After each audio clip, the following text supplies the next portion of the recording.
थोड़ा थल्ले तक रखी।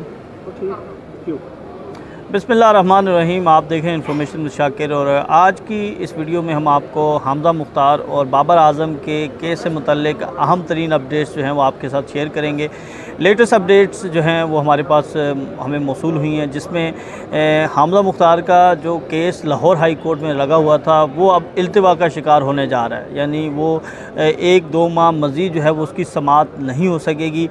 इससे पहले जब आखिरी समाअत हुई थी तो उसमें लाहौर हाई कोर्ट के जस्टिस असद जावेद खुराल ने ये कहा था कि 1 माह के बाद इस केस की समाअत की जाएगी। PSL उस वक़्त चल रहा था और उसके बाद ये केस जो है वो लेफ़्ट ओवर हो गया था। यानी एक समाअत उसके बाद दोबारा हुई थी अप्रैल में, और उस समाअत में केस जो है वो बग़ैर कार्रवाई के मुलतवी कर दिया गया था। अब सबसे अहम ख़बर जो सामने आई है वो ये है कि जो लाहौर हाई कोर्ट के जज जस्टिस असद जावेद खुराल इस केस की समाअत कर रहे थे, अब वो इस केस की समाअत नहीं करेंगे। इसकी कुछ वजूहात हैं, वो हम आपको आज की इस वीडियो के आखिर में बताएंगे कि क्यों जस्टिस असद जावेद खुराल जो हैं वो इस केस की समाअत नहीं करेंगे और अब आगे क्या होने जा रहा है। नाज़रीन, जो हमजा मुख्तार और बाबर आज़म का केस है अब वो अपने इख्तितामी मराहिल में दाखिल हो चुका है, लेकिन पिछले गुज़िश्ता 1 से 1.5 माह पर इस केस पर समाअत नहीं हो रही, जिसकी वजह से कोई भी फ़ैसला नहीं हो पा रहा। दूसरी जानिब बाबर आज़म साउथ अफ्रीका में मौजूद थे और उन्होंने टेस्ट, वनडे और T20 में बड़ी उम्दा कारकर्दगी दिखाई, जिसमें वो पाकिस्तान के नंबर 1 बल्कि आलमी रैंकिंग में पहले नंबर पर बैट्समैन बन चुके हैं। T20 में बड़ी शानदार कारकर्दगी रही, उन्होंने सेंचुरी की, इसी तरह टेस्ट में भी, और पाकिस्तान एशिया की वो वाहिद टीम बन चुका है जिसने तीनों फॉर्मेट में किसी भी मुल्क को हराया हो। इसके हवाले से कुछ तफसीलात सामने आई। अब जो केस बाबर आज़म और हमजा मुख्तार का चल रहा है उसमें लेटेस्ट अपडेट ये थी कि फैसल आज़म को FIA ने तलब किया था। फैसल आज़म FIA के पास पेश हुए और उन्होंने अपना जवाब जमा करवाया। उनका ये कहना था कि बाबर आज़म जो हैं वो साउथ अफ्रीका टूर पर गए हुए हैं और जिसकी वजह से वो पेश नहीं हो सकते, मज़ीद मोहलत मांगी गई। अब FIA आखिरी मरतबा जो है वो बाबर आज़म को तलब करेगा। जो FIA के SOPs है उसके मुताबिक कम से कम 3 मरतबा जो है वो कम से कम 3 मरतबा जिस शख्स पर इल्ज़ामात लगे होते हैं उससे सफाई का मौका ज़रूर दिया जाता है। उसके बाद फिर FIA जो है वो यकतरफ़ा कार्रवाई की तरफ जाती है। तो 2 नोटिस जो हैं वो बाबर आज़म को हो चुके हैं। तीसरा नोटिस जो है वो आखिरी नोटिस होगा, जिस पर बाबर आज़म अगर रिप्लाई नहीं करेंगे तो फिर देन उनके ख़िलाफ़ जो है वो अगली कार्रवाई होगी। अब बाबर आज़म के ख़िलाफ़ 2 ऐसी दरख्वास्तें हैं जो लाहौर हाई कोर्ट में ज़ेर समाअत हैं। एक दरख्वास्त थी जो सबसे पहली दरख्वास्त थी, जिस पर लाहौर की सेशन कोर्ट ने कहा था कि बाबर आज़म के ख़िलाफ़ मुकदमा दर्ज करने का हुक्म दिया था कानून के मुताबिक सेक्शन 154 के तहत।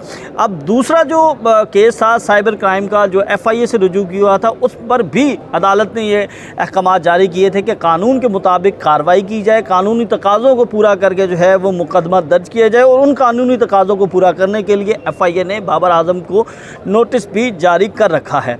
अब यहाँ पर एक अहम डेवलपमेंट ये भी है कि हमें ये सुनने में आ रहा है या हमारे ज़रा ये कह रहे हैं कि हमजा मुख्तार जो हैं वो अब इस केस की पैरवी उस तरह नहीं कर रही जिस तरह वो पहले रोज़ से शुरू हुई थी, और जब तक उन्होंने मुकदमे दर्ज करने के अहकामात नहीं लिए थे तब तक वो जिस तरह एग्रेसिव थी, जिस तरह वो बार बार कोशिश करती थी, मुख्तलिफ़ इदारों में जाती थी, लेकिन अब वो उनकी भी जो है वो भी काफ़ी सुस्त दिखाई दे रही हैं। और ज़रा ये भी कह रहे हैं कि अब उनके दिल में जो है वो बाबर आज़म के लिए नरम गोशा जो है वो पैदा हो चुका है, और ये भी कहा जा रहा है कि शायद अब ये मामला जो है वो अफ़ाम व तफ़हीम की तरफ जाता दिखाई दे। दूसरी जानिब जो बाबर आज़म के वकला हैं वो ये दावा करते हैं कि हमजा मुख्तार ने 15 करोड़ से ज़ायद रकूम की उन्होंने मुतालबा किया है सुलह के लिए, और ये भी कहा जा रहा है कि 12 करोड़ तक जो है वो बात पहुँची है, लेकिन अभी तक जो है वो कोई भी अफ़ाम व तफ़हीम वाला मामला जो है वो हल नहीं हुआ। लेकिन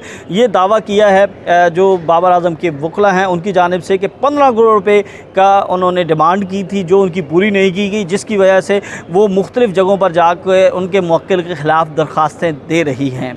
तो नाज़रीन, 2 केसेस जो हैं वो बड़ी अपने इख्तितामी मराहिल में हैं, लेकिन वो हतमी मराहिल तक क्यों नहीं पहुँच रहे? उसकी सबसे बड़ी वजह यह है कि लाहौर हाई कोर्ट का जो जज हैं, लाहौर हाई कोर्ट के मुअज़्ज़ज़ जज जस्टिस असद जावेद खुराल, उन्होंने गुज़िश्ता समात पर बग़ैर समात के कार्रवाई मुलतवी हुई थी और दोनों दरख्वास्तें जो हैं वो उन्हीं के पास लगी हुई थी। और सबसे अहम ख़बर ये है कि अब उनकी ट्रांसफ़र हो चुकी है, वो बहावलपुर तैनात कर दिए गए हैं और अब इस केस की समाअत जो है वो कोई और जज सुनेगा। और उसका तरीक़ाकार ये है कि एक एडिशनल CM डालनी पड़ेगी हामज़ा मुख्तार को, और उस CM में जो है वो अर्ली हियरिंग की दरख्वास्त की जाएगी और उसके बाद ये केस जो है वो किसी और जज के पास लगेगा।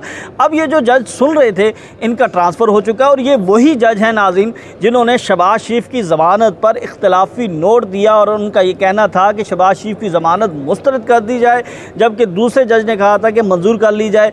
अब ये जज जो हैं वो ट्रांसफ़र हो चुके हैं और इनके पास ये केस लगा हुआ था और जो प्रोसीडिंग्स हमने अब तक की सुनी थी उसमें हमें ये महसूस हो रहा था कि बहुत जल्द इस केस का फ़ैसला हो जाएगा, लेकिन क्योंकि अब ये जज जो हैं वो ट्रांसफ़र हो चुके हैं, बहावलपुर तैनात कर दिए गए हैं। अब नए जज देखते हैं आइंदा आने वाले दिनों में कौन हो सकते हैं, लेकिन उसके लिए जो है वो हामज़ा मुख्तार पहले अपनी कानूनी कार्रवाई मुकम्मल करेंगी, दैन इस केस की समाअत होगी। दूसरी जानिब ये भी कहा जा रहा है कि मामलात काफ़ी हद तक जो हैं वो हल हो चुके हैं, अफ़वाम व तफ़हीम हो रही है, लेकिन अभी तक कोई भी बात वाज़े तौर पर सामने नहीं आई।